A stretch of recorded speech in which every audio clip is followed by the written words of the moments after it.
Good afternoon. It is Tuesday, April 29th, 2025. One of the things that's often mentioned as a benefit to salvation is a renewed sense of purpose given to believers by God.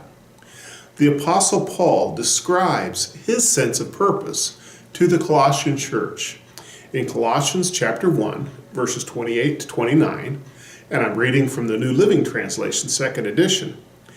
So we tell others about Christ, warning everyone and teaching everyone with all the wisdom God has given us. We want to present them to God, perfect in their relationship to Christ. That's why I work and struggle so hard, depending upon Christ's mighty power that works within me.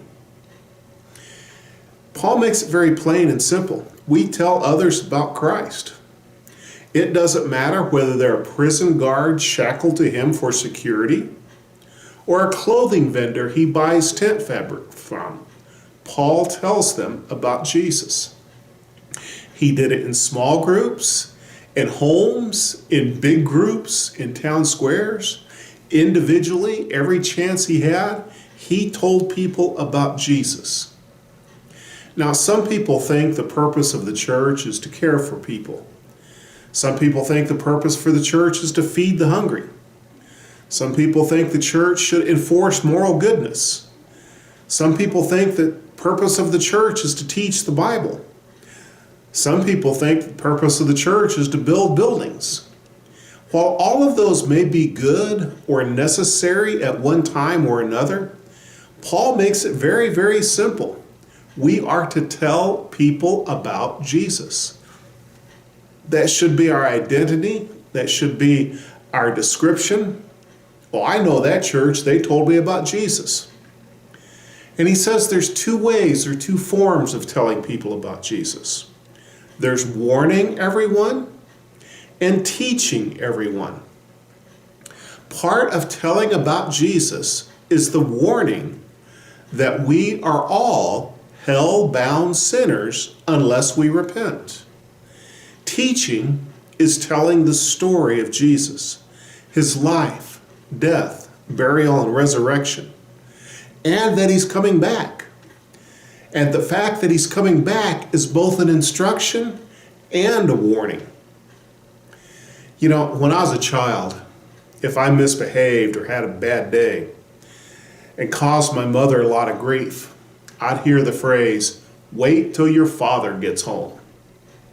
And it would fill me with dread, and I'd hate the sound of his car arriving in the driveway because that would mean I was in trouble again. But if something good happened, I got a good report card or I did well, and I heard Mom says, "Well, wait till your father gets home." It had an entirely different meaning. I was glad to see him because he'd recognize what I did that was good. Jesus is coming back is just like the phrase, "Wait till your father gets home." If you've repented, it's a good thing. And he's coming to take you home and provide you with eternal security in his arms. But if you're still in your sin, if you're still clinging to your selfishness, wait, when Jesus comes, it's a bad thing and ought to scare you. It's an instruction and a warning. We want to help people, Paul says, to present them to God right with Jesus. You see, there's a purpose for our teaching so that folks will be right with God and be able to enter into his presence with glory and thanksgiving and praise.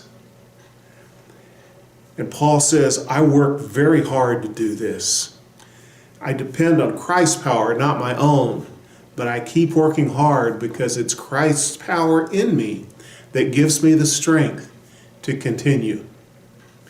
May you and I recognize our purpose this week is to tell people about Jesus. God bless you.